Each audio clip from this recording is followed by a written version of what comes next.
Hello mga ka-garden, ayan, yung pong aking bugis, tingnan nyo naman. Flex ko lang po yung aking mga bugis dito sa aming garden, ayan. Yan po ay mga kinakortean ko po yan, mga binibilog. Ayan po yung aking chitra, ang ganda po ng aking chitra, ayan. Ang ganda ng araw.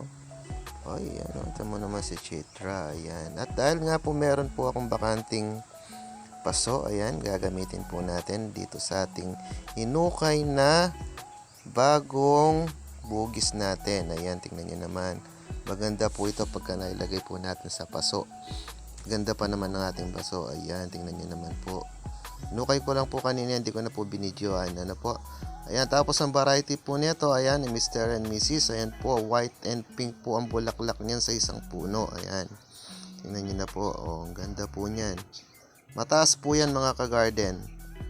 Ayan, ayan na po yung ating finished product. Tingnan nyo naman po kung gaano po siya kaganda. Lalo po pagka nabuhay na po yan. Ayan, nilinis ko na din po siya.